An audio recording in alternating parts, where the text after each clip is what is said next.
Então, gente, Maíra Freire, ela é advogada empresarial, especialista em blindagem jurídica para empresas. Ela é pós-graduada em compliance, ó que nome bonito, né? Em compliance e LGPD, que é a Lei Geral de Proteção de Dados, presidente da Comissão de Proteção e Privacidade de Dados da 4ª subseção da OAB de Dourados e Itaporã.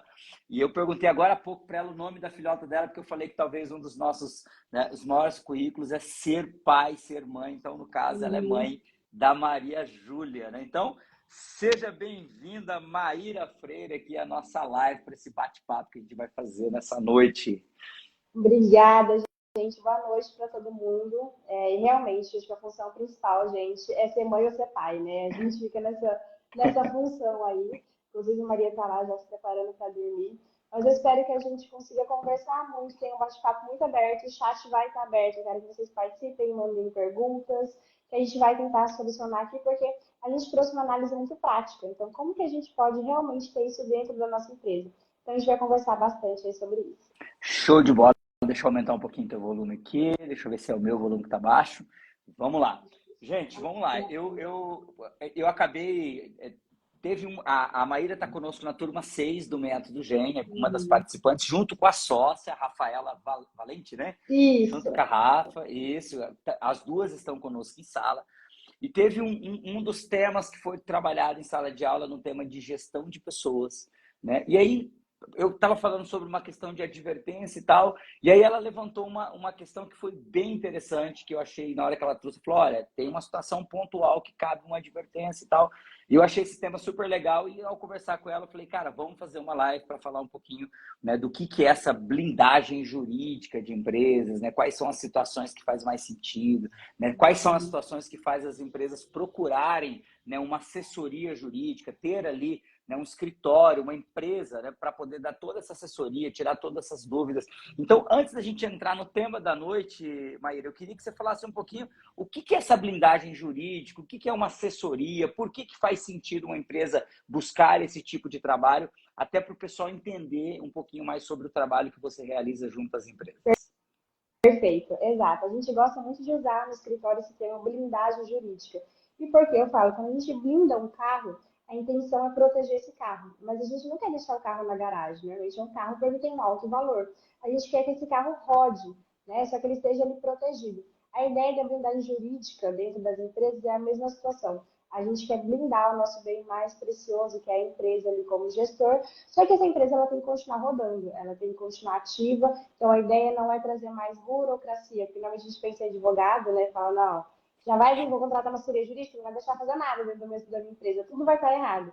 Não é. A ideia é que a empresa ela rode de um jeito saudável para poder evitar qualquer ação judicial. Então a gente trabalha no preventivo, tanto evitando essas ações judiciais, como trazendo uma tranquilidade de, opa, aqui será que eu estou pagando a mais, eu não estou pagando a mais? Será que eu estou atuando de uma forma correta? Será que com o jeito que eu faço eu consigo ter um engajamento melhor dos meus funcionários, um clima organizacional bom que influencia diretamente em como eles vão trabalhar? Então a ideia da blindagem é realmente a gente trazer essa proteção jurídica, tanto no âmbito trabalhista quanto civil. Legal, então, ou seja, assim, trazendo para uma linguagem que eu consigo entender, né, que a linguagem jurídica não é muito a minha área, né, literalmente a gente trabalhar de uma maneira que a gente faça de tudo para evitar judicializar questões que são da empresa. Ou seja, fazer de tudo para proteger a empresa de uma maneira que, se possível, não judicialize ou judicialize o mínimo possível, né, pelo que eu entendi. E eu lembro que você comentou comigo que vocês fazem, por exemplo, um trabalho tanto a nível de preparação dos documentos, tudo relacionados ao time dos empresários, quanto também aos contratos que vai rodar ali, de repente, na empresa com o cliente final, aos contratos com fornecedores. Então, essa blindagem, ela envolve todos esses âmbitos, ou ela, às vezes, é focada só, por exemplo, na questão do pessoal, né, dos contratos com o time, dos documentos internos? Não, excelente perguntar isso, realmente. A nossa assessoria, a gente pensa na blindagem, ela ser um todo. Então, tanto na parte interna dos sócios, então vamos lá, vamos ver como está esse contrato de sócios, e se algum sócio quiser sair, se algum sócio quiser entrar dentro da empresa, como que a gente está organizando essa situação. E também com os nossos colaboradores, então como que está a contratação desses funcionários, se é um funcionário CLT, se ele é um terceirizado, um PJ, como que a gente lida com isso, porque hoje tudo tem que ter contrato.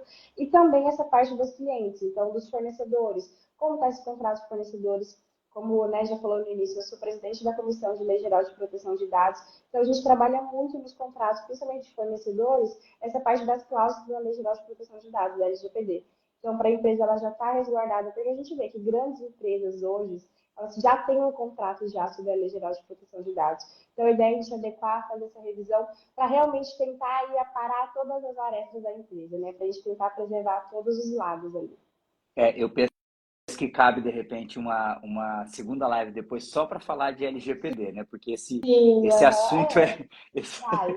esse assunto é extenso, vai longe. A gente passou ano passado por uma consultoria para adaptar a empresa, fazer todos os Uhum. contratos. Então, assim, muita coisa que eu não tinha noção que a gente precisava preparar enquanto gestor, né? E quando a gente passou por uma consultoria, fez muito sentido. Eu acho que é legal depois, talvez no final a gente deixar um spoilerzinho do que é, para que serve. Uhum. E aí, quem sabe, se der a oportunidade, a gente fazer uma live no segundo momento para falar também sobre essa questão da LGPD.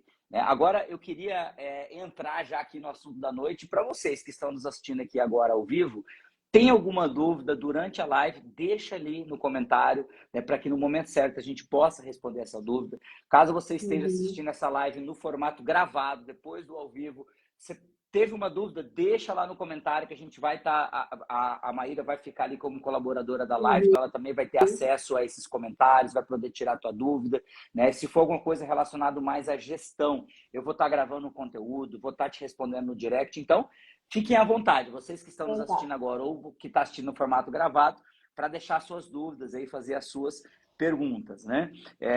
A gente sabe que acontece muitas vezes, e aí vamos entrar agora já no tema da live dessa noite, acontece muitas vezes do colaborador trazer um prejuízo para a empresa.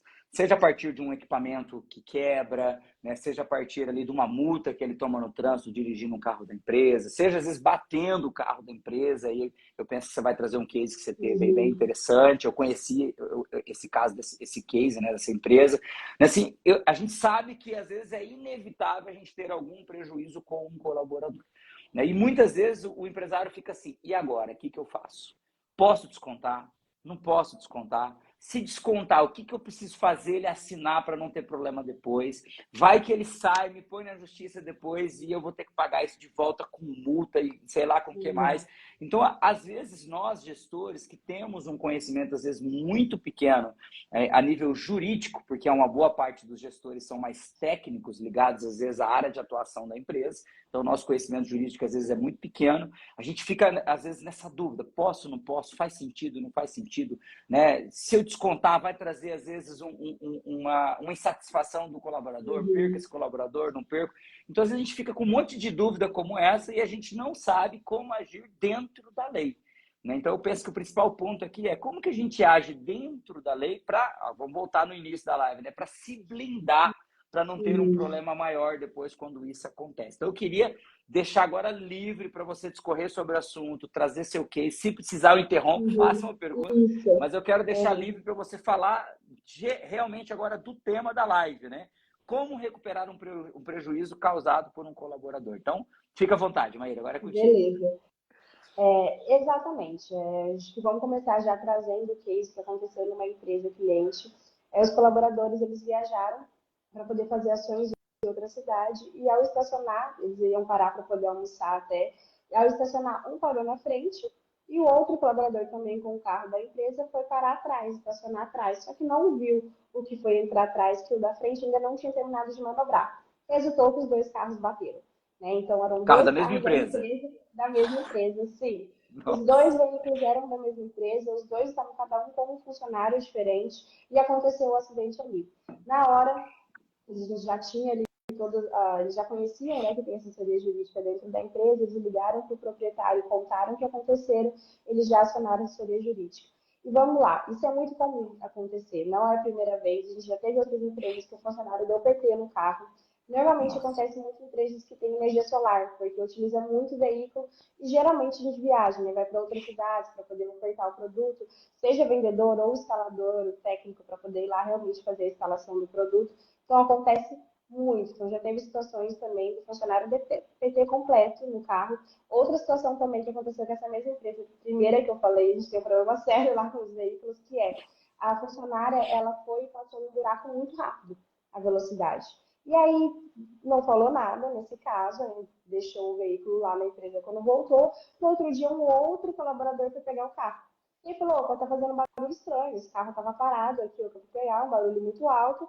Foi levando à oficina, ele já era meio responsável pelos veículos, né? Então, que ele fazia essa parte da manutenção, já levou direto na oficina. E aí, quando o cara abriu, ele viu que, inclusive, a bateria estava fora do lugar, então a bateria do veículo ela chegou a tombar pro lado e estava quebrado o escapamento não, o compressor de ar do ar-condicionado, que tinha Nossa. acabado de arrumar o ar-condicionado. O que a gente depois, a gente pediu para o pessoal da oficina fazer um laudo para a gente? Foi porque provavelmente, foi porque passou muito rápido no buraco. E aí a gente puxou lá na ficha, no checklist que tem dos veículos, que a gente aprende muito aí também, isso lá, né, no GEM. Então, no checklist do veículo, a gente viu quem pegou por último o veículo. E aí chamamos a colaboradora para conversar, eu mostrei o vídeo para ela, eu falei, olha, vou te dar a oportunidade para falar primeiro, e depois a gente vamos ver o que a gente faz com o que você contar para mim. E aí ela confessou, ela falou que realmente era um buraco, tinha sinalização, ela não viu, e ela passou uma velocidade muito alta. Foi um prejuízo, esse, se eu não me engano, foi de 1.900. O que foi bater os dois carros foi de 3 mil, porque veio somando os Nossa. dois carros. Então, Aham. assim, são valores muito altos e que, apesar do veículo da empresa realmente ter seguro, só que às vezes são valores baixos que não compensam acionar o seguro e mesmo assim tem um custo também. Então, a Sim. ideia da Uhum. assessoria, ela vai muito ao encontro disso, a gente tentar solucionar essas situações. Mas, assim, de nada adiantaria, que já aconteceu também numa outra empresa, a situação acontecer. Por exemplo, Maíra, aconteceu um acidente, agora o que eu faço? Eu não tenho nada, né? A empresa ela não tem nenhum tipo de documento que resguarde ela para poder prevenir uma situação dessa, ou então que já tenha falado sobre uma situação dessa. Então, por que funciona nas empresas que a gente tem assessoria? Primeira coisa que a gente faz dentro de uma empresa é implementar o regulamento interno. Eu brinco que o regulamento interno é a Constituição Federal de uma empresa, né? Então, ali eu vou ter Legal. as normas da empresa, né? O que permite, o que não permite, o que eu posso e o que eu não posso fazer. No regulamento interno, a gente já coloca essa previsão de que a empresa ela pode descontar prejuízos causados por dolo ou culpa do empregador. Então, justamente, são situações dessas. A pessoa, em caso de negligência, imperícia, imprudência, a pessoa ela não agiu com o zelo que ela deveria e aí ela ocasionou Uhum. algum prejuízo. No caso do veículo, isso é muito fácil de verificar, né? Mas, por exemplo, também, às vezes ela está com o celular e aí ela baixou algum aplicativo que não devia, ou no computador da empresa. Já teve situações de empresas que lidam ali com ferramentas, né, com instalação, dela perder uma chave de fenda, dela perder algum material. E já teve de energia solar, da pessoa perder o folder de apresentação, era um folder bem grande, caro, que a empresa tinha. Eles simplesmente saíram numa ação e não trouxeram de volta, ficou por lá, o Uhum. folder, assim. E é um prejuízo, né? A gente vai contabilizando isso no final de uma empresa aí, pequena, média empresa, é um prejuízo muito grande que a gente tem, né? Se a pessoa não tem caixa ali, 3 mil para poder consertar um veículo que precisa estar rodando, né? E Sim. vai ter que colocar um outro no lugar ainda, é um prejuízo muito grande. Então, o regulamento interno ele vem nessa intenção da. Gente, vamos lá. Enquanto a Maíra se organiza lá para retornar para a live, né, ela estava falando da importância de um documento chamado regulamento interno. Então, até que ela volte aqui, vamos falar um pouquinho sobre isso. Né? Quando a gente pensa no processo de gestão de cultura, eu até falo isso em sala de aula, né? Quando a gente fala em gestão de cultura, nós temos ali, né, o iceberg da cultura, onde a gente tem os artefatos, que é tudo aquilo que é visível, externo. A Maíra já entrou, já vou estar aceitando aqui a solicitação. Logo abaixo, se a gente pensar nesse iceberg, é tudo que é visível, é artefato. A gente tem as normas da empresa, que é justamente aonde entra isso que a Maíra estava explicando, que são os regulamentos, são aqueles documentos que nós, enquanto gestores, precisamos preparar para garantir que determinadas normas são de conhecimento de todos. Mas eu quero chamar a Maíra e eu continuo essa linha de raciocínio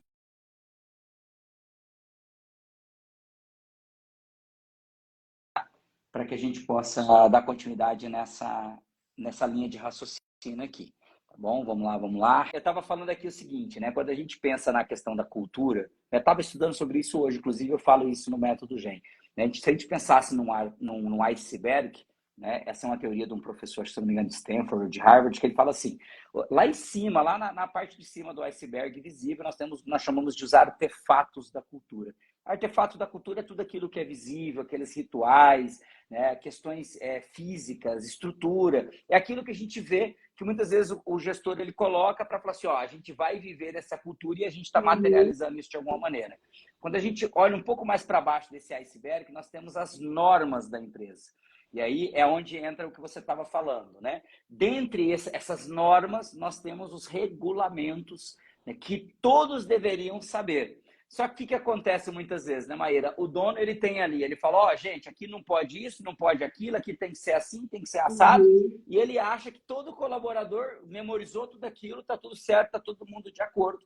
E muitas vezes ele não pensa que só o fato dele dizer o que pode, o que não pode, o que é certo, o que é errado dentro da empresa, já é o suficiente para provar que se um dia acontecer alguma coisa, ele falou que não podia. Né? Só que muitas vezes, quando a gente vai para uma questão de judicializar algo, se não está escrito, né? Se não tem ali que o colaborador leu, que o colaborador de alguma maneira concordou com aquilo para poder trabalhar naquela empresa, não faz muito sentido. Então eu queria que você voltasse naquele ponto que você estava falando do regulamento interno. Por quê? Qual a importância? O que tem que constar nesse regulamento? Né? Uhum. Porque pelo que eu entendi, se ele não tinha um aceite de tudo isso antes, não vai adiantar você querer descontar agora que aconteceu o problema. Né? Você pode Exato, ter um problema depois. Então, exato. fala um pouquinho sobre esse documento que seria ali as normas Uhum. da empresa, ali na segunda camada do iceberg aí. Isso. Então, como voltando ao regulamento interno, a gente já tinha comentado, ele é realmente a Constituição Federal da empresa, onde vai estar todas as normas. A ideia é prever tudo o que acontece na empresa, porque senão fica dentro da situação, mas ele sabe qual que é a norma. A gente tem uma cultura aqui, a cultura tem que entrar sabendo o que é lícito e o que não é lícito. A gente tem uma situação, todo mundo sabe que não pode fumar em local fechado, por exemplo. E aí, o Uhum. colaborador, ele usava o cigarro eletrônico, pode, o vape. E aí, na cabeça dele, tudo bem que ele não é cigarro, então hoje não é proibido você fumar vape, pode em lugares fechados. E ele deixava o pó em cima da mesa de trabalho. Então, assim, um cliente que ele fosse atender, e ali o local era de atendimento ao público, se fosse um cliente mais antigo, tem a reputação da empresa naquela situação. Então, o uso de boné, por exemplo, já teve outra empresa que eles não queriam que as mulheres fizessem legging, então a gente teve que colocar no regulamento interno os termos de uso ali, né, das vestimentas que eram autorizadas pela empresa.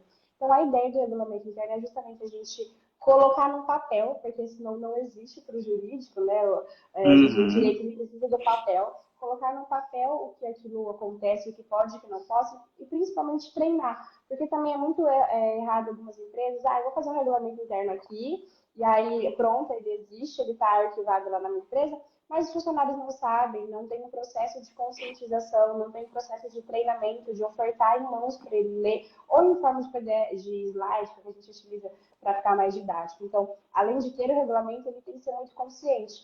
E eu brinco que tem algumas empresas, principalmente essa que aconteceu o acidente do veículo, que os funcionários já sabem tanto, é tão enraizado que eles já entram e já sabem, para quem que vem a bronca dessa vez? Né? Que eles sabem que tem um jurídico ali atuando, eles sabem que quando eu chego na empresa é porque a conversa é um pouco mais delicada, eu vou chamar um ou outro para poder entender o que está acontecendo. Então, é importante a gente ter justamente conscientizar. No regulamento interno, então, a gente pode colocar também, por exemplo, essa questão de desconto. Geralmente, em todas as empresas que eu atuo e faço regulamento interno, ele tem um capítulo específico só para isso. Então, para a gente colocar os descontos, a gente já coloca também. Óbvio que tem situações, por exemplo, caso fortuito, você Maíra, meu celular foi furtado. Eu estava no celular da empresa, eu saí aqui da empresa, o celular Uhum. foi furtado. Ok, isso não tem como realmente ter responsabilidade, mas é mais para poder trazer essa conscientização. Olha, é isso que tem que fazer, né? Vamos, então, respeitar os regulamentos. E não só, então, ok, eu tenho um regulamento dentro da minha empresa, o regulamento roda, ok, eu fiz o regulamento real, que são as normas que eu realmente quero e aplico na minha empresa, porque senão também não adianta. Uhum. Tem páginas de regulamento que você não vai usar. E aí aconteceu uma situação dessa, o que mais que eu preciso?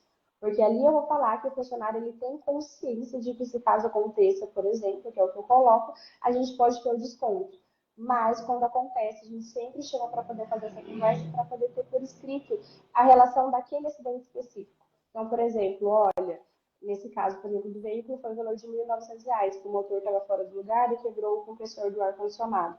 Foi 1.900, que é um valor que ficou muito, porque foi recente também isso agora. Uhum. Foi mês passado que aconteceu. A gente chama e faz essa advertência escrita, para que lá no documento conste que o valor, o que aconteceu, a gente coloque a linha do artigo específico, que é o artigo que fala, né, das faltas graves do empregado, então a gente coloca como uma falta grave, que ele está advertido que aquilo não pode acontecer novamente, e como vai ser esse pagamento. Porque é muito importante também aqui a forma como a gente faz o desconto.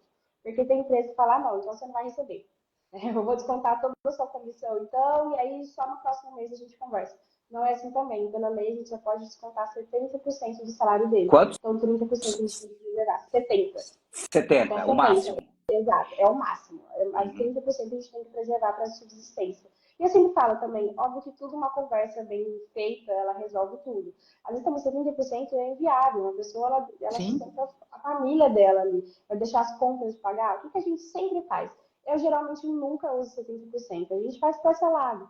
Senta e conversa, fala, não foi o que aconteceu. Normalmente a gente conta muito com a boa fé da pessoa, a gente, até hoje. Porque como já tem essa consciência, sabe o que aconteceu, eu nunca tive uma pessoa que se negou, falou, não, não vou pagar. Porque Uhum. já sabia que isso podia acontecer. Então, tanto que essa menina que eu mostrei o vídeo e que teve que ela não contou na hora que aconteceu.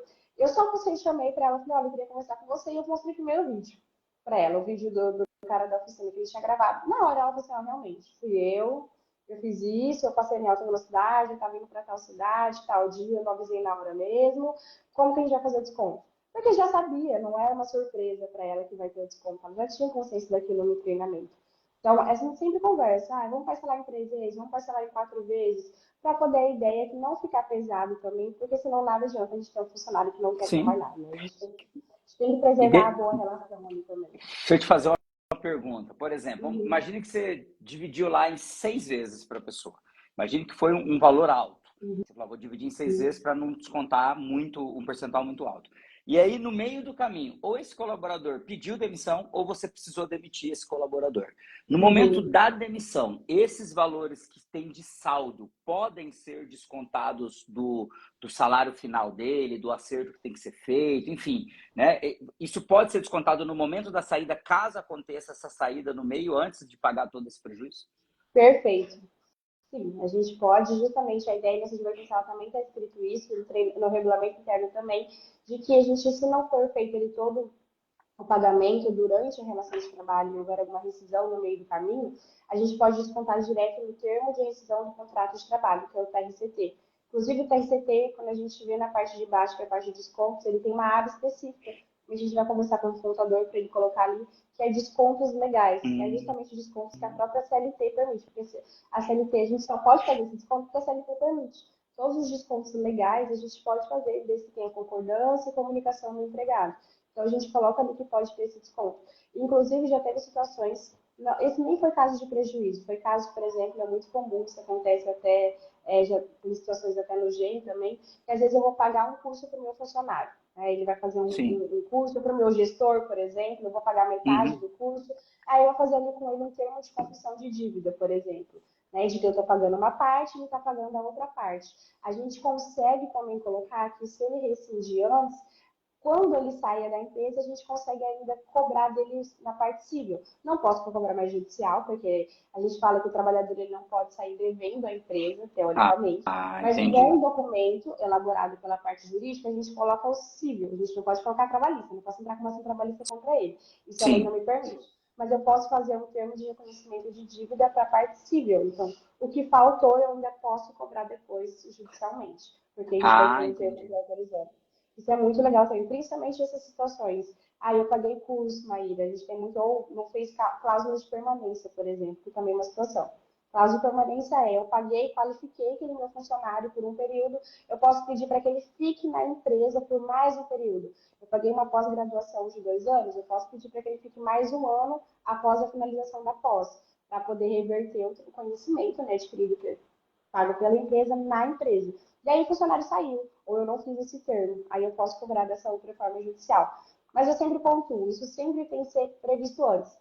Eu até brinco, né? O papel do advogado é pensar no pior. Eu brinco com todo Sim. mundo, eu falo, gente, Eu não vou pensar que a pessoa boazinha, que o funcionário vai sair, ai, mas ele é tão querido aqui dentro, né? Ele adora a empresa, ele veste a camiseta da empresa. Não tem isso quando o desligamento acontece. Quando você manda o funcionário embora, não tem vestir a camisa da empresa.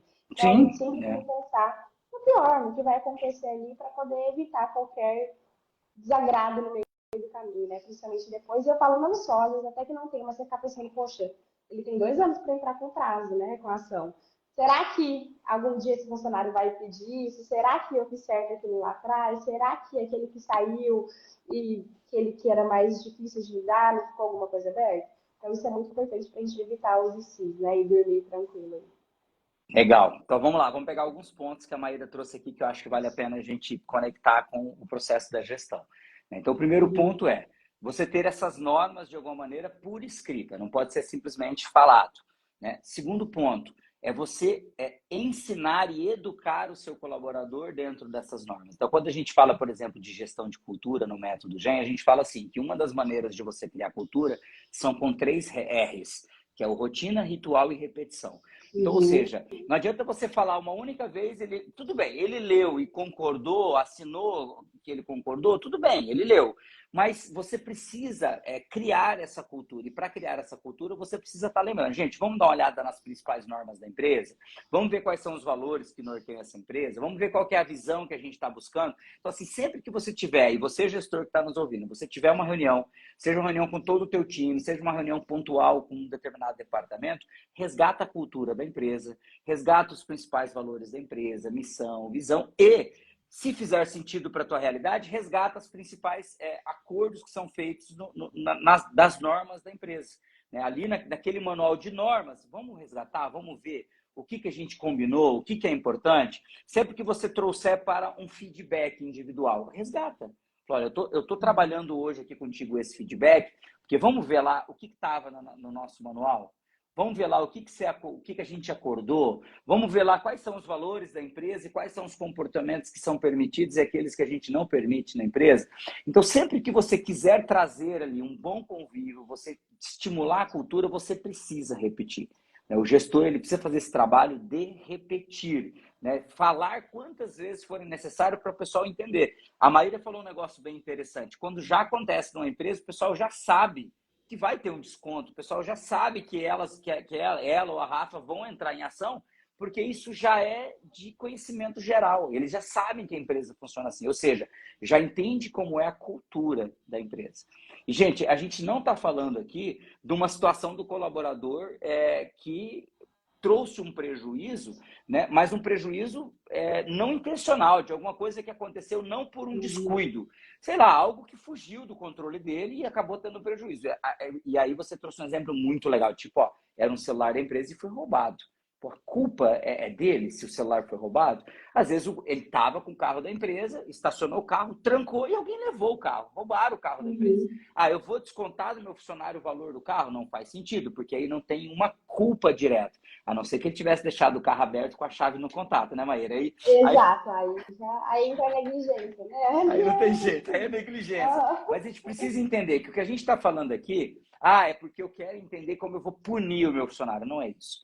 A gente tem que uhum. entender quais são os mecanismos legais quando algo acontece. Ah, Rony, e se eu tiver que demitir esse colaborador? Aí entra o que a Maíra acabou de dizer. Né? Então, aconteceu, então ele vai assumir esse prejuízo de alguma maneira. Se você achar que faz sentido fazer uma demissão, você vai fazer a demissão, mas esse colaborador tem uma dívida com você. Né? Ele trouxe um prejuízo para a empresa. Então, se, por exemplo, Maíra, se for uma coisa muito grave, além de trazer o prejuízo, for algo muito grave, que denegriu a imagem da empresa, que para o gestor não faz mais sentido ficar com esse colaborador, como que ele teria que agir numa situação onde ele precisa descontar de alguma maneira, ser ressarcido, vamos dizer assim, né, desse colaborador, e ainda precisa demitir esse colaborador? Qual que seria a tua orientação jurídica numa situação um pouco mais grave? Aí, nesse caso, eu pensaria realmente ter um acompanhamento do advogado ali para poder fazer todo esse meio de campo, essa conversa, para poder ver se a empresa ela já tem alguma situação de que prevê que eu posso descontar. E tendo, ok, mas Maíra não tem como continuar, porque é uma coisa muito grave, a gente fazer isso dentro do TST. Eu entendo que não é normalmente uma situação dele fácil, porque pode ser que a rescisão ela venha zerada. Isso já aconteceu, já, de desconto ser muito alto e vir zerada. E já teve situações, por isso que eu falo, tudo se resolve na conversa também, dependendo das pessoas, obviamente, mas eu sempre tento levar para esse lado. Por quê? Já teve situações que eu vim com a RCT zerado. Com a RCT a gente não pode parcelar, né? Então, quando a gente tem o pagamento das verbas rescisórias, o empregador ele tem 10 dias para poder pagar. Ele tem que pagar à vista, ele não pode parcelar aquilo. Às vezes o valor ficou muito alto para poder descontar e a pessoa não ia receber nada. Eu já tive situações que eu conversei com o funcionário e a gente fez um termo de confissão de dívida e a gente fez a cobrança parcelada. Então a pessoa saiu, a gente já teve até casos de estagiários, a pessoa saiu, não tinha ali nada para receber por conta do estágio, a rescisão é um pouco diferente, né? E ela, a gente não queria deixar a pessoa na mão também, a gente queria manter uma relação ali boa, porque só não foi mais interessante para a empresa manter o funcionário, isso acontece, a gente fala, né? Vamos promover para o mercado de trabalho, Pronto. até utiliza muito isso, né? No curso do a gente fala muito sobre isso. E a gente faz esse esquema de confissão de dívida para a pessoa pagar depois, parceladamente, e a gente pode cobrar cível. E é importante falar o termo de reconhecimento de dívida, de confissão de dívida, ele é um título extrajudicial, então, né, a gente pode executar ele direto. Não precisa nem ter uma ação de conhecimento de dívida. Ele se torna uma dívida ali para a empresa. Então, a gente tem mecanismos, ou a gente zera uma rescisão, a gente não paga nada da verba do desconto inteiro, ou então a gente pode ter essa conversa, esse meio de campo para poder tentar solucionar da melhor forma e não ficar pesado para ninguém, né? Por exemplo, e mesmo que o valor seja muito superior ao acerto que vai vir zerado, ele ainda teria que, nesse caso, assumir uma confissão de dívida da diferença do valor se a empresa fosse descontar dele, né?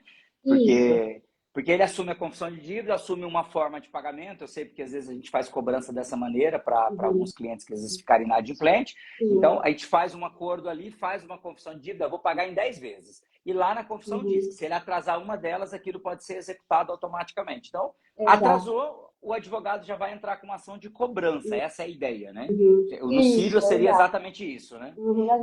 A gente já fazer a execução, a gente fala que é a cobrança direta, não precisa ir lá reconhecer a dívida, trazer testemunha, não. Aquilo lá já está comprovando, como se tivesse realmente um cheque em aberto, né? Com a empresa, uma nota promissória a gente já consegue fazer. E a gente estava falando também antes, é importante pontuar que quando a gente faz essa cobrança, a ideia não é punir, realmente. A ideia é que a gente mantenha a relação. E mantenha uma relação boa. Olha, tudo bem, acontece, situações acontecem, né? Vamos aqui fazer o acordo e vida que segue. Não teve dessa empresa, inclusive, que teve acidente com 2 carros e a outra empresa, o funcionário da UPT, a gente não fez a demissão de nenhum funcionário. E eles estão até hoje na empresa, não aconteceu novamente. Então, é realmente no sentido da educação e da cultura da empresa, de mostrar que, ok, não tem problema, a gente vai resolver ali rápido, vai chamar, eu vou participar dessa reunião, a gente vai fazer o desconto, vamos parcelar, vamos fazer da melhor forma, e vida que segue. Eu já depois já saio brincando da reunião, já tá tudo ótimo, já tá tudo resolvido. Então, essa leveza também na relação ajuda, e não ter esse sentido de, vamos punir, não, é porque para não continuar, senão não faz sentido manter a relação. Então, já demite, já. Se for para poder ficar com essa relação, já desliga Já demite. Já procurou outra pessoa. É isso que não tem Aí agora manter, né? eu vou trazer uma situação que eu vejo acontecer muito no departamento financeiro das empresas. Tá? E aí eu quero que você explique isso agora dentro do contexto da lei para ver o quanto isso pode ser errado. Então, acontece muitas vezes de um funcionário, uma funcionária do financeiro, fazer algo e trazer um prejuízo financeiro para a empresa. Esqueceu de pagar uma conta, mesmo tendo dinheiro, pagou multa, pagou juro. Eu vejo isso acontecer direto. Esqueci de depositar lá um determinado valor, a conta ficou no vermelho, pagaram a multa porque o funcionário não fez o depósito. Enfim, e aí o que muitas vezes o gestor, a gestora faz? Ele simplesmente desconta no próximo salário como se fosse um adiantamento. Então ele fala, não, lanço como adiantamento e desconto de você o prejuízo que você me trouxe. E eu vi isso acontecer, não foi nenhuma nem duas, eu vi isso acontecer muitas vezes, porque eu já trabalhei em financeiro e eu tenho softwares para isso, então a gente ouve muito e vê muito falar esse tipo de coisa. Como que eu faço aqui para lançar um adiantamento, que na verdade é um desconto que eu estou fazendo do colaborador? Se o gestor fizer dessa maneira, lançar lá no olerite dele um adiantamento, não documentou, não fez o funcionário assinar nada, não deu advertência, isso pode voltar-se contra ele no futuro? Excelente, exato. Acontece muito uma situação dessa. Não pode, gente. A gente não pode fazer esse adiantamento, esse lançamento ele indevido. Se a pessoa entrar na justiça depois falando que não autorizou esse adiantamento ou que não foi no adiantamento, a gente vai ter que devolver esse dinheiro e ainda por cima a pessoa estando errada porque realmente teve um prejuízo na empresa. Então não é o correto. O correto é a gente fazer da mesma forma como o prejuízo causado no dano material da empresa, isso também é um prejuízo. Então a gente também pode fazer esse desconto. E aqui eu pontuo, tudo a gente tem que ter a autorização do funcionário, tudo a gente tem que fazer com base legal. Tem que ter documento, não adianta, é chato, mas é assim que funciona a gestão, porque a gente tem que ter antes uma antecipação. E por que que eu falo? Também atuo muito na parte do contencioso, né, nas ações trabalhistas defendendo as empresas aí, e a gente vê muito uma situação batendo, quando às vezes a gente fala que uma empresa ela tem aquela determinada norma, e a gente fala isso dentro do processo, né? E aí o juiz pergunta, ok, mas cadê o regulamento interno? Então, assim, não é algo que é só nossa, da gestão, né? Pelo contrário, o juiz entende que aquilo é uma lei. Ele entende que se aquilo foi determinado na empresa, aquilo é viável. Fugindo um pouco do prejuízo, não entra no prejuízo, mas uma empresa de energia solar, a gente tinha alguns representantes comerciais, o representante comercial não era registrado, não era CLT, então eles tinham um contrato como autônomo, só que a empresa ela tinha reuniões semanais de alinhamento dos representantes comerciais, e Uhum. os representantes comerciais eles iam de uniforme, fazer os atendimentos, as visitas, o uniforme da empresa. Não tinha um contrato muito bem redigido, não tinha minha assessoria antes da Não tinha empresa assessoria? acontecer, não tinha minha assessoria antes, e aí não tinha um contrato muito bem redigido, e ele pediu um reconhecimento de vínculo de emprego, porque ele tinha ali uma previsão de quando ele ia ir na empresa, apesar de só um dia da semana, isso já caracteriza a não eventualidade, que é um dos requisitos para a gente ver se precisa ou não registrar uma pessoa. Daí ele pediu, e o juiz falou na audiência ali, a parte autor, a parte né, a empresa falou muito que era um costume da empresa, o juiz falou, tá, mas tá onde esse costume? É um costume como? Né? Isso está regulamentado? A pessoa sabia que quando ele entrasse com um representante comercial, isso era uma condição de trabalho dele? Porque se tivesse, ok, tudo certo, não teria nem questionamento, né? E foi uma ação de 140 mil, porque ele era um funcionário muito antigo da empresa, tinha um valor de recebimento muito alto. Então, como é importante até essa parte judicial, que eu falo, a gente fala, prevenir, prevenir, prevenir, mas prevenir para quê? Justamente para a gente ter todos os documentos que, caso quando, se acontecer, a gente já tem ali tudo adequado dentro da empresa. É aquela história do combinado não sai caro, né? Se foi combinado antes, se estava no documento e ele aceitou, pode ser que o juiz até tenha uma outra interpretação, mas diminui a chance dele ganhar essa causa na justiça depois contra a empresa, né? Uhum. E aí, para a gente poder ir para a reta final, eu vou te fazer mais uma pergunta que eu vejo muito dentro das empresas, né? Desde que foi flexibilizada essa questão da contratação das pessoas através do PJ, né? Da pessoa jurídica, você contrata alguém que tem um MEI, você contrata alguém que tem lá uma empresa aberta e você não traz ela no regime de CLT. E eu vejo isso acontecer assim muito, mas Uhum. muito mesmo. E aí, às vezes, o funcionário fala assim: olha, eu preferia que fosse no PJ, porque em vez de você pagar meu fundo de garantia e tudo mais, eu gostaria de reverter tudo isso para mim e eu assumo enquanto empresa, então eu vou Uhum. ganhar um pouco mais, para mim é mais negócio. E aí o funcionário pede para fazer o contrato de PJ e não com o CLT. Só que o funcionário trabalha dentro da empresa, ele cumpre ali 4, 8 horas todos os dias, ele só não bate o ponto, mas ele está ali Uhum. todos os dias, né? Ele está cumprindo uma rotina como um colaborador CLT cumpriria. Num caso igual a esse, Maíra, mesmo que o funcionário pediu, né? Tem alguma forma de blindar a empresa disso, colocando no contrato alguma coisa que deixe claro que foi uma solicitação da parte dele, que ele pediu para trabalhar internamente, porque ele não tinha local para trabalhar no home office, coisa do tipo. Isso dá para blindar ou não tem como? Se for PJ e a pessoa vir e cumprir horário, pode caracterizar como se fosse um CLT mascarado? Esse assunto eu adoro. Eu falo assim, a gente renderia outra live só para poder Daria falar outra lá, sobre eu não né, tenho registro. dúvida. Nossa, eu falo, tem que todas as empresas, todos os dias se deparam com isso, realmente essa questão do contrato ou não contrato. A CLT é autônoma, a gente tem garantia ou não tem garantia. É muito comum. Primeiro, vamos trazer o básico, né? Quando a gente fala de uma pessoa CLT, quando eu tenho que registrar uma pessoa, que requisito eu tenho que analisar? A gente fala que são 5 requisitos pela CLT, né? O artigo 2º e 3º da CLT. Primeiro é uma pessoa física, então toda vez que a gente registra uma carteira de trabalho, a pessoa tem que ser física, não tem como registrar um PJ. Uhum. A segunda é a pessoalidade, ou seja, a pessoa ela que tem que trabalhar. Eu não posso, um dia eu não quero ir no trabalho, eu vou mandar a minha mãe, minha irmã, meu tio no meu Uhum. lugar. A gente tem um controle, uma espera daquela pessoa. O terceiro requisito é a questão da não eventualidade. O que é isso? A gente tem uma previsão de trabalho. Inclusive, essa previsão, as pessoas acham, mas ela só vem uma vez na semana aqui dentro da empresa. Pensando até essa questão do representante comercial. Mesmo assim, isso já dá não eventualidade, porque a gente tem uma espera, uma expectativa da pessoa dentro da relação de trabalho. É diferente, por exemplo, de um diarista. Não, hoje eu vou chamar de diarista, não sei se na próxima semana eu chamo, eu posso chamar de 15, 15 dias, inclusive o contrato intermitente, que é uma outra relação. Veio muita gente pensando em suprir essa situação do diarista, mas a gente não tem uma expectativa. Agora, por mais que a gente tenha, a pessoa pode vir uma vez por mês, mas todo dia 2 ele está na minha empresa, a gente já pode falar que isso é não eventualidade. O outro Uhum. requisito é a subordinação. Então, eu tenho regras para cumprir dentro da empresa, eu não sou detentora da minha mão de obra, tanto intelectual, quanto técnica, quanto física. Então, eu tenho que dar ordem, eu tenho que respeitar ordens, eu tenho que seguir normas, eu tenho um relatório para entregar, eu tenho uma expectativa para poder cumprir, então eu sou uma pessoa subordinada àquela relação. E o último a gente fala que é a onerosidade, ou seja, eu trabalho 30 dias e tenho a expectativa de receber no mês subsequente. Então, e não precisa também necessariamente 30 dias, né? Eu Uhum. trabalho 15 dias, tenho a expectativa de receber no próximo mês.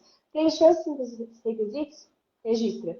O importante aqui só pontuar, não tem esse negócio, vamos deixar uma semana de experiência e registra depois. Uhum. Experiência sem registro. Pela CLT, 48 horas. Porque o funcionário entrou na sua empresa, você tem 48 horas para registrar, senão aquilo ali já dá um vínculo ilegal já. Enfim, esses 5 requisitos. Maíra, então eu vou abrir uma PJ. Já sei, porque se é cumulativo, eu só vou pedir para a pessoa abrir uma PJ e Uhum. acabou. Saiu o requisito. Não é bem assim. Pela lei, a gente fala que tem a pejotização ilegal, que é Uhum. justamente quando a gente tenta burlar esses 5 requisitos, tirando o requisito que é da pessoa física para a pessoa jurídica, porque é o requisito mais fácil, né? Não tem relação, interferência dentro da relação de trabalho. Então, a justiça, geralmente, a questão da PJ, eles não analisam por si só, eles vão analisar os outros requisitos. Tem uma subordinação, a pessoa tem um horário para cumprir, ela precisava chegar no horário, se ela não faltasse, se ela faltasse, quer dizer, ela tinha que mandar lá, hoje eu for no médico, eu estou no atestado, eu estou em tal lugar, eu vou compensar depois se eu faltar. Então, a gente analisa outros requisitos. Mas vamos lá, na Uhum. prática. Maíra, mas eu não consigo. Eu quero que esse meu funcionário então não quer ser registrado. Inclusive, é uma demanda que eu estou aqui no meu WhatsApp sobre isso, até de ontem para hoje, Uhum. o empresário. A pessoa não quer, ela não quer ser registrada. Aí eu sempre falo, tem coisas que a gente tem que pensar. Não tem como a gente organizar uma empresa 100% muitas vezes. Então, eu falo, se você está disposto e a pessoa quer deixar isso em registro, faz um caixa. Faz um caixa caso uma situação dessa não dê problema. E outra coisa também, a gente pode fazer, ok, às vezes é uma pessoa que a gente já tem ali há um tempo dentro da relação, ela não quer ser registrada mesmo, você precisa daquela pessoa, vamos deixar ela sem registro, mas quando ela sair, vamos fazer um termo de reconhecimento ali, de um acordo, que a gente chama de homologação de acordo extrajudicial. A gente faz um acordo que durante aquela relação de trabalho, durante aquele período de trabalho, era assim uma prestação de serviço e não um vínculo. E a gente homologa esse notícia do trabalho, isso tem validade, desde que as duas partes elas tenham consciência do que está acontecendo. Então, o próprio funcionário concordou que ele vai assinar, aquilo dá quitação total e revogável do contrato de trabalho. A partir do que o juiz chancelou aquele acordo, normalmente é rápido, tem durado uma semana, a gente consegue a homologação. É bem tranquilo. Que ele chancelou ali, a gente não pode mais requerer nada daquele período, né? Então dá uma quitação total revogável. Mas o meu conselho como advogada é não faça isso. Eu ainda acho que é uma dor de cabeça que é desnecessária. Se o funcionário não quer ser registrado, ele que tem que se adequar às normas da empresa e à cultura da empresa. Talvez é um funcionário que não vale a pena ter. Se a gente não vai para cumprir as normas com todo mundo, a gente vai ficar muito sempre à mão dos funcionários, porque aí também isso entra no sentido de, eu cobro ou não cobro? Então não cobra pelo WhatsApp, só pode cobrar pessoalmente, aí eu tenho que estar naquele negócio, pague em dinheiro, não pague em Pix, e aí é muita situação que a gente foge do controle. Então, assim, eu ainda sempre vou vamos fazer o certo. Mas não consigo? Então vamos conversar e contrata um advogado para a gente conseguir fazer da melhor forma. Entendi. Mesmo que você tenha um contrato ali de PJ com ele, na hora que for sair, compensa fazer essa homologação que você comentou Compensa. agora. Compensa fazer essa homologação. Mesmo que tenha contrato de PJ, ela assinou, às vezes é uma pessoa que já tem até escolaridade, então a gente pode fazer até acordos individuais pela CLT. Mesmo assim, a pessoa ainda Ela pode um dia falar, opa, eu quero ganhar um dinheiro aqui, vamos mover uma ação. Porque eu até estava falando com esse cliente meu, uma das ações mais fáceis que tem e mais rápidas são justamente ações de reconhecimento de vínculo. Porque é fácil comprovar. Quem que tem que comprovar de que aquela pessoa não tinha vínculo e era um autônomo é o É a empresa, empregador. E é o muitas vezes empregador. Não consegue. a empresa não consegue, porque ela não vai ter os requisitos. E às vezes o funcionário com uma Uma testemunha, não pode nem testemunha. ter nada. Um colega Uma de trabalho testemunha, fulano, ele estava aqui todo dia. exato, uma testemunha eu falo, e um comprovante de Pix, gente. Porque faz pagamento por Pix ainda, né? Vocês querem matar advogado, ainda faz produção de prova ainda. Então, é um Pix e uma transferência, porque junta lá que recebia salário fixo, não recebia por ajuda de custo, por diário, por comissão, por tarefa, por N tipos. Fazer um Pix todo mês e tinha uma testemunha. Não tem para onde a gente fugir. Então, assim, se for uma situação dessa, Maíra, não tem. Já tive situações, a empresa toda, todo o setor dela de instalação era terceirizado, mas tinha requisitos ali de vínculo. A gente vai fazendo aos poucos, e os que iam saindo nesse meio caminho que não deu para registrar, a gente fez uma homologação de acordo, ou a gente deixou, então vamos no final, a gente sabe que daí a gente vai ter que sentar e resolver a situação. Eu sempre falo, não tem como fazer 100%, é difícil, mas eu acho que o empresário tem que ter a consciência de que aquilo tem uma responsabilidade. Fala, opa, eu estou tocando, mas isso tem uma consequência. Então, ou eu vou lidar com essa consequência agora ou depois. Mas eu vou ter que lidar com isso. Sim. Eu me lembro de uma vez conversando com um contador, né, que a gente falava sobre a questão assim, né? No Brasil, a gente sabe que a maior parte das pequenas empresas não emite nota de 100%, aquela história, ela não é 100% fiscal. Né? E o contador uma vez falou para mim assim, falou, o grande problema das empresas que fazem as coisas erradas, e eu não estou nem aqui julgando se o que ele faz, ele precisava fazer para sobreviver ou não, né? Ah, eu não vou emitir nota, senão eu não pago nem o salário do meu funcionário, não quero nem entrar nesse mérito. Mas ele fala assim, o grande problema é quando o empresário não emite a nota, ou seja, ele já está errado, né? E ele utiliza esse valor da nota para dar de desconto para o cliente. Então ele falou assim, ou seja, ele não cumpriu, vendeu no produto mais barato, não consegue voltar o valor, e aí o dia que ele cai, né, a justiça pega ele, né, a receita pega ele, ele não tem dinheiro para fazer o acordo que tem que fazer, ele não tem como pagar. Então ele ainda brincava, fala assim, ó, se o empresário quer sonegar, não deveria. Se ele quer, então guarda o valor do imposto Faz o numa caixa. poupança. Faz o Eu caixa. falo, faz o caixa. Foi o que você falou agora, né? Faz o caixa. Já que você vai fazer esse acordo, eu vou fazer um PJ, mas esse cara pode me processar depois. Faz um caixa, porque se lá na frente, né, você tiver um problema trabalhista, você vai ter que pagar. Mesmo que o funcionário que pediu, mesmo que o funcionário falou, pelo amor de Deus, não me registre, eu tenho outro trabalho, fora de horário de trabalho, não pode parecer vínculo aqui e tal. Tudo bem, você fez um acordo com ele, mas se prepara. Porque às vezes, aí a gente fala muito isso no método GEM, né? Quando você assume, né, você decide ser um empresário, um gestor, né, você tem que estar preparado para a situação daquela pessoa que você menos imaginava que ia te processar, e às vezes ela vai te processar. Daquela pessoa que você sempre pagou certinho, que você nunca cobrou nada errado, nunca fez ela trabalhar fora do horário, e ela ainda vai tentar encontrar uma maneira, às vezes, de processar você. Então você tem que estar preparado para os casos que você acredita que está perfeito, imagine para aqueles que você já sabe que você deixou ali, né, uma ponta solta, né, num caso como Não, esse. e é legal você falar isso porque eu vejo muito. Normalmente é até o contrário. Às vezes o funcionário que a gente gosta muito, ou que a gente tem uma confiança de funcionário abriu a empresa junto, é geralmente o funcionário que a gente mais negligencia em relação É? às verbas trabalhistas. Porque justamente o funcionário nunca vai entrar. Esse é o pior, Sim. geralmente. Já teve uma situação também de uma outra empresa muito grande aqui em Dourados, e que ele, inclusive, dava residência para a pessoa morar, então ele pagava Nossa. aluguel.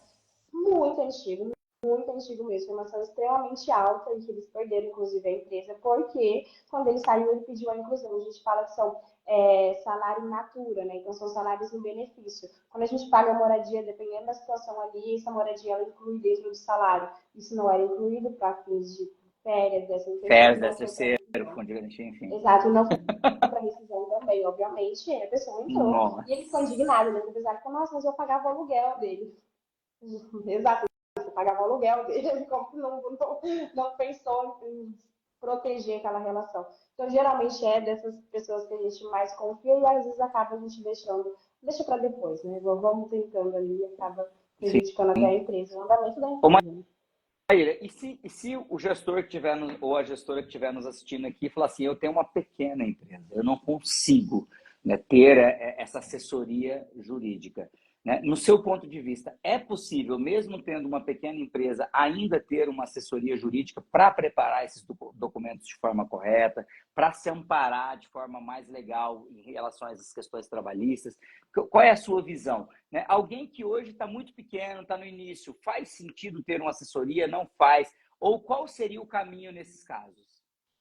Perfeito, eu acho que isso é uma dúvida que vem muito, inclusive até em relação à Lei Geral de Proteção de Dados, que a gente vai fazer depois uma live falando disso, mas a assessoria ela é justamente também para empresas pequenas. Eu tenho hoje empresas que a gente dá assessoria que tem 5 funcionários, e aí é o que eu falo, é muito mais fácil você arrumar uma empresa pequena do que uma empresa grande, né? É muito mais fácil, então a gente já começar correto.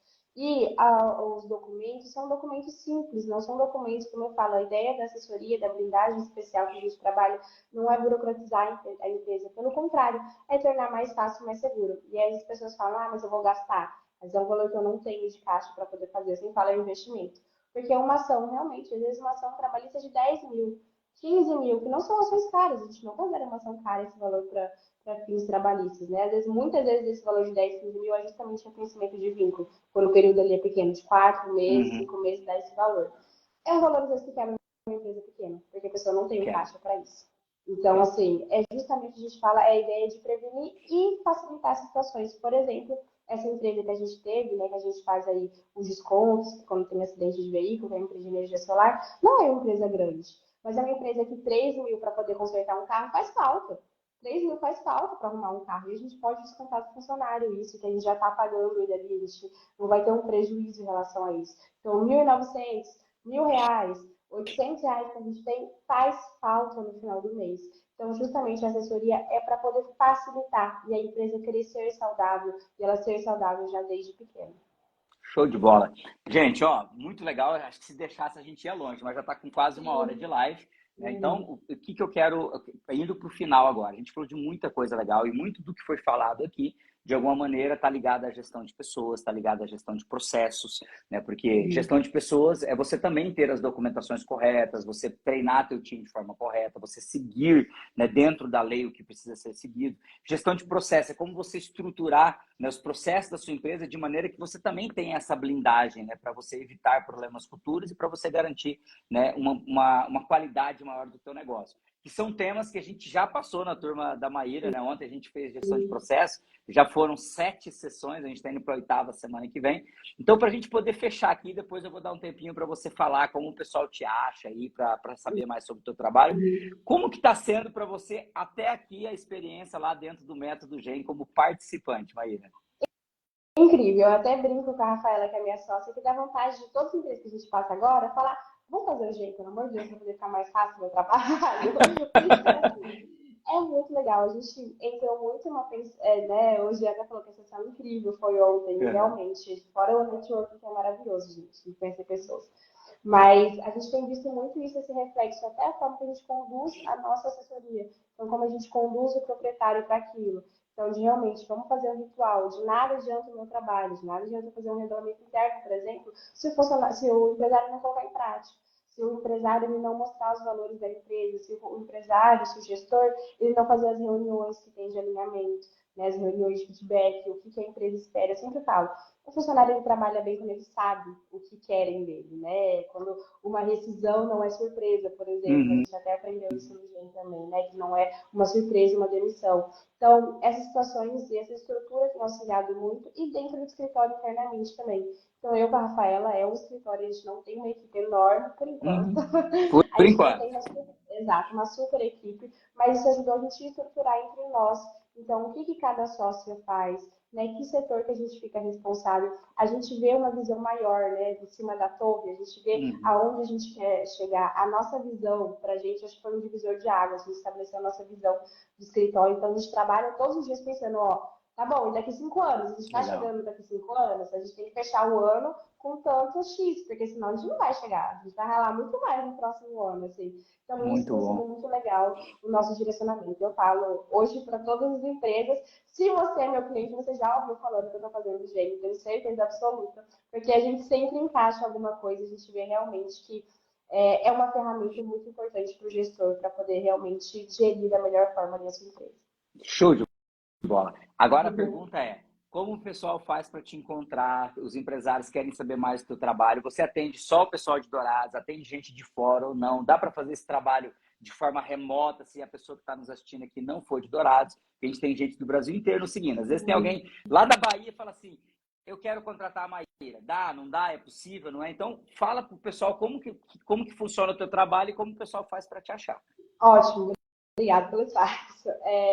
A gente faz hoje uma assessoria, ela é mais presencial, a gente tem as reuniões presenciais aqui em Dourados, mas a gente atende fora também. Hoje, inclusive, a gente atende Carapó e Deodápolis. Como a gente faz? As reuniões, elas podem ser também de forma online. E muitas empresas que veio desde a pandemia, né, isso a gente tem feito cada vez mais. Então, a gente consegue hoje fazer um treinamento pelo Meet, por exemplo. Então, a gente consegue fazer as reuniões com os empresários também. Então, sim, a assessoria, ela não precisa ser só restrita a Dourados, a gente tem, né, capacidade para poder atingir de forma online também. As cobranças dos documentos a gente consegue fazer online, a gente envia os documentos, envia as advertências. Inclusive, tem modelos de empresários que eles estão mais à frente. Então, às vezes a gente até nem comparece em todas as advertências. Ele mesmo faz ali, porque já tem todos os documentos e todas as informações do jurídico. Né? Então, a gente consegue sim. E para poder encontrar, consegue falar comigo aqui no Instagram, é Maíra S. Freire, ADV. Também o Instagram da Rafaela Valente, também é minha sócia. A gente faz esse trabalho e muito também de informação. Então, qualquer dúvida, vocês podem entrar em contato, que a gente vai tentar auxiliar da melhor forma aí. E também eu falo muito de energia solar. A gente atende várias empresas, a gente tem, inclusive, a Débora acabou de entrar aqui, a minha cliente, a Débora, inclusive também, né? A Débora é sua cliente? Sim, Ela fez o GEM também. É ali o Carlos, o exato. esposo. Uhum. Do Instituto Animal, ali, uma empresa que eu adoro também, há muitos anos ali, a gente já trabalha juntos, graças a Deus. Então, clínicas, a gente tem hoje empresas de energia solar, a gente tem de saúde e segurança do trabalho, então a gente realmente consegue, empresas de móveis também, então a gente consegue abordar muitos ramos aí diferentes. Ah lá, a Olha lá Silveira que legal, maravilhosa. cara. Show É, de bola. a gente consegue atuar de muitas formas, porque a ideia é isso, o ativo mais importante é os colaboradores. Então, e as coisas vão replicar nas empresas sempre nessas situações, e a ideia realmente é trabalhar na prevenção. Né? Muito legal.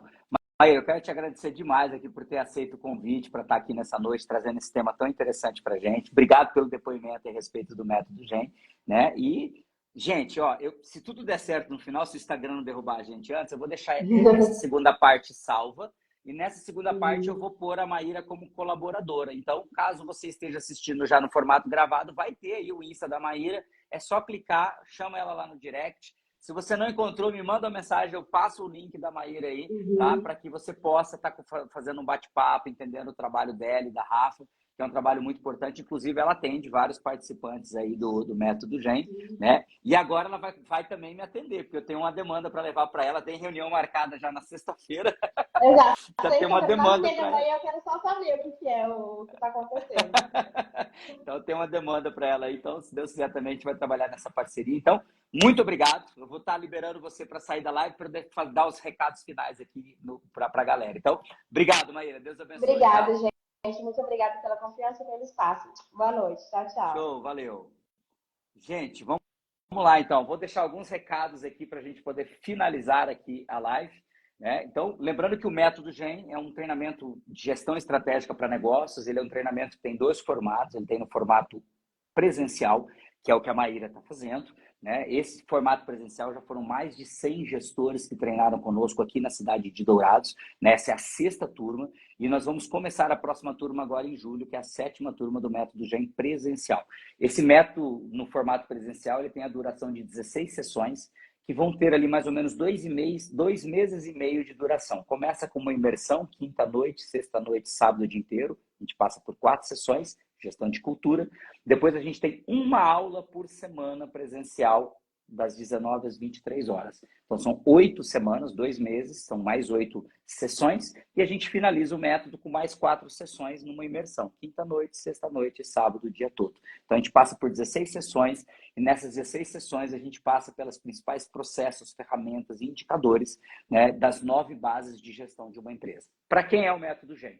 O Método GEM são para gestores, ou para donos de empresas, ou para pessoas que estejam numa posição de gestão ou que estejam desejando abrir um negócio. tá? Pode ser para pequenas empresas, eu tive pessoas que não tinham funcionário, já treinaram conosco. Eu tenho pessoas que não tinham aberto a empresa, estavam no processo de abertura, já treinaram conosco.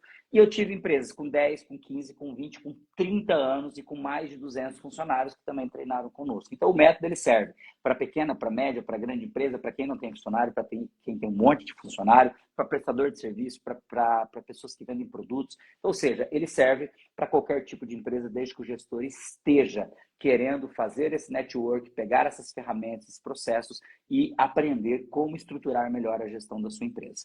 E o segundo formato do método GEM é o formato online, que vai iniciar agora no segundo semestre. Então, se você é de fora, se você não pode vir treinar conosco aqui na cidade de Dourados no formato presencial, você vai poder fazer o treinamento no formato online, que serão aulas gravadas, as mesmas aulas que eu dou aqui no presencial foram gravadas, agora estão sendo editadas e vão ser disponibilizadas em formato gravado, então você vai poder assistir quantas vezes quiser, voltar, reassistir e tirar dúvidas comigo, porque de tempos em tempos eu vou fazer aula de tira dúvida do conteúdo que foi sendo disponibilizado durante a turma.